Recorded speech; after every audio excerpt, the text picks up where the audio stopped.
अमीर हो या गरीब, आप हो या मैं, हम सभी का एक सपना जरूर होता है कि हमारा एक अपना घर जरूर होना चाहिए। हमारे लिए घर एक इज्जत, एक सम्मान के बराबर होता है और इस घर को पाने के लिए हम खूब मेहनत करते हैं ताकि हम लोगों से ये कह सके कि हाँ, हमारा भी एक अपना घर है। क्योंकि अगर भारत जैसे देश में आपने अपना घर नहीं बनाया तो आपके आसपास के लोग आपको ताना मार मार के ये महसूस करा देंगे मानो आपका जीना ही बेकार है।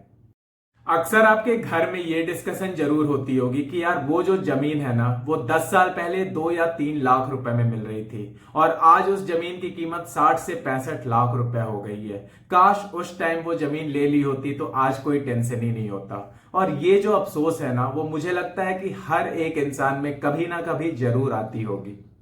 हम में से ज्यादातर लोगों के पेरेंट्स 25 से 30 साल खूब मेहनत करते हैं, हर जगह पैसे बचाते हैं, लोन्स लेते हैं, ओवर टाइम करते हैं और तब जाकर वो अपना एक घर ले पाते हैं या अपनी एक जमीन ले पाते हैं। और कई लोग तो इस अफसोस में बिता देते हैं कि यार हमने अपना कभी घर नहीं ले पाया और इस चीज के लिए वो खुद को ब्लेम करते हैं, उनकी फैमिली उनको ब्लेम करती है और इस ब्लेम के साथ वो अपनी पूरी जिंदगी बिता देते हैं।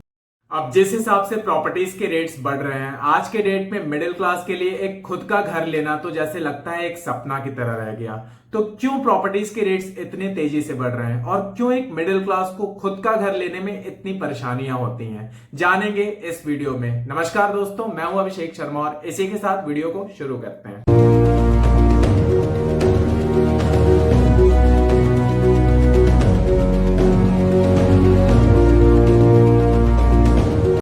शुरू करते हैं सबसे पहला कारण से जिसके वजह से प्रॉपर्टीज के रेट्स काफी बढ़ते हैं और वो है हाई डिमांड्स। यानी कि जितना ज्यादा डिमांड उतने ज्यादा प्राइसेस। अब आप अपने शहर में ही देखते होंगे कि किसी लोकेशन में प्रॉपर्टीज का रेट है 500 रुपए पर स्क्वायर फीट और किसी लोकेशन पे प्रॉपर्टीज का रेट है 20,000 30,000 रुपए पर स्क्वायर फीट। अब ऐसा इसलिए कि जितने ज्यादा लोग वहां पे डिमांड करते हैं उसकी प्राइस भी उसी तरह से फ्लक्चुएट होती रहती है। अब मान लीजिए कि एक लोकेशन है जहां पे आसपास स्कूल्स, हॉस्पिटल्स, मेन मार्केट और इस तरह की एमिनिटीज है, तो वहां की प्रॉपर्टीज का रेट ऑटोमेटिकली बहुत ज्यादा बढ़ जाएगा। अब दूसरी तरफ ऐसा लोकेशन है जहां पे दूर दूर तक कोई दुकान नहीं है, कोई हॉस्पिटल्स नहीं है, कोई स्कूल्स भी नहीं है, तो वहां के प्रॉपर्टीज के रेट्स आपको काफी सस्ते में मिलेंगे। इसीलिए आप कई सारे ब्रोकर्स या डीलर्स को ये देखते होंगे कि जब भी वो अपना प्रोजेक्ट बनाते हैं तो वो आपको प्रॉमिस करते हैं कि वो अपने प्रोजेक्ट में आपको स्कूल्स या हॉस्पिटल्स देंगे ताकि आप उस प्रॉपर्टी के लिए उनको ज्यादा प्राइसेस पे करें। अब अगर हम मुंबई को ही देखें तो वहां पे जो सेंट्रल मुंबई में प्रॉपर्टी का रेट है वो है 1 लाख रुपए पर स्क्वायर फीट। सोचकर देखिए, 1 लाख रुपए, यानी कि अगर आपको 1,000 स्क्वायर फीट का सिर्फ एक प्लॉट लेना है तो उसके लिए आपको 10 करोड़ रुपए खर्चा करने होंगे और उसके बाद उस पर आपको घर भी बनाना होगा। इतना महंगा है मुंबई में प्रॉपर्टीज का रेट। अब ऐसा क्यों? तो इसका रीजन है मुंबई का ज्योग्राफिकल लोकेशन। यानी कि जो मुंबई है वो 3 तरफ से पानी से घिरा हुआ है, तो वो अब एक्सपैंड नहीं कर सकता। उसका जो सप्लाई है वो लिमिटेड है और वहां पे जो डिमांड्स है वो बहुत ही ज्यादा है। इस वजह से मुंबई में जो प्रॉपर्टीज के रेट्स हैं वो बहुत हाई हैं। अब बात करते हैं दूसरे सबसे बड़े कारण की जिसके वजह से प्रॉपर्टीज के रेट्स काफी तेजी से बढ़ते हैं और वो कारण सुनकर आप बहुत चौंकने वाले हैं। वो कारण है आप और मैं। अब आप सोच रहे होंगे कि ऐसा कैसे हो सकता है, हम भला प्रॉपर्टीज के रेट्स कैसे बढ़ा सकते हैं? तो चलिए अब इसको एक एग्जांपल से समझते हैं। मान लीजिए आज आपने एक घर खरीदने का सोचा 1 करोड़ रुपए का। तो ऐसा तो है नहीं कि आप 1 करोड़ अपने जेब में भरेंगे और उस घर को खरीदने चले जाएंगे। ऑब्वियसली आप उस घर पर लोन लेंगे। तो मान लेते हैं कि 1 करोड़ का घर आपको आफ्टर टैक्स पड़ा 1 करोड़ 15 लाख का। तो उसमें से आप 25-30 लाख रुपए डाउन पेमेंट करेंगे और बाकी के जो 80-85 लाख रुपए थे आप उस पर लोन कराएंगे 15 से 20 साल के लिए। तो मान लेते हैं 15 से 20 साल आपने लोन चुकाया और उस घर की कीमत आफ्टर लोन आपको पड़ गई करीब 2 करोड़ 25 लाख रुपए। तो जब आप उस घर को 25 से 30 साल बाद आप बेचेंगे तो ऐसा तो है नहीं कि आप उसको 1 करोड़ के हिसाब से बेचेंगे। अब आप उसको बेचेंगे 2 करोड़ 25 लाख रुपए के हिसाब से, क्योंकि आपकी जो बाइंग प्राइस थी वो थी 2 करोड़ 25 लाख, ना कि 1 करोड़। तो कम से कम तो उसको 2 करोड़ 25 लाख के आपको ऊपर ही बेचेंगे, तभी आपको कुछ फायदा हो पाएगा। तो इस तरीके से भी प्रॉपर्टीज के रेट्स बहुत तेजी से बढ़ते हैं। तो वो हम और आप जैसे लोग होते हैं जो प्रॉपर्टीज के रेट्स बहुत तेजी से बढ़ाते हैं। अब आते हैं सबसे मेजर कारण पे जिसके वजह से प्रॉपर्टीज के रेट्स कुछ ही महीनों में बढ़ जाते हैं और हम जैसे मिडिल क्लास फिर से प्रॉपर्टीज लेते लेते रह जाते हैं। और वो कारण है करप्ट नेता और करप्ट बिजनेसमैन। अब ये वो लोग हैं जो प्रॉपर्टीज के रेट्स बहुत तेजी से बढ़ाते हैं कुछ ही दिनों में। अब ऐसा क्यों?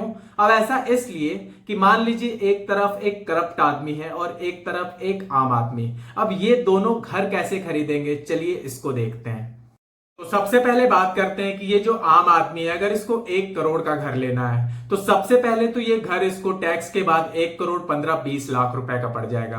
और उसके बाद ये बड़ी मेहनत करके 25-30 लाख रुपए इकट्ठा करेगा ताकि ये उस घर का डाउन पेमेंट कर सके। और उसके बाद जो बाकी के बचे 85 लाख रुपए हैं उसको लंबी अवधि के लिए लोन कराएगा जिस पर वो भारी कर्ज चुकाएगा। और वो घर उसको उस लोन के बाद पड़ेगा 2 करोड़ 25 लाख रुपए का। तब जाकर वो कह सकेगा कि हाँ ये मैंने अपना घर लिया है।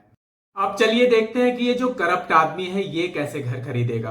तो मान लीजिए इस करप्ट आदमी का जो ईयरली इनकम है वो है 10 करोड़ रुपए और इस पैसे पर टैक्स ना देना पड़े इसलिए उसने पूरा पैसा कैश में ले लिया। अब चूंकि ये पैसा उसके पास कैश में है तो ये सारा पैसा एक ब्लैक मनी हो गया। तो अब ये जो ब्लैक मनी है ना ही इस पैसे से वो शेयर्स खरीद सकता है और ना ही ये पैसा वो बैंक में जमा करा सकता है। तो आखिरी में उसके पास एक ही रास्ता बचता है और वो है प्रॉपर्टीज में इन्वेस्ट करना।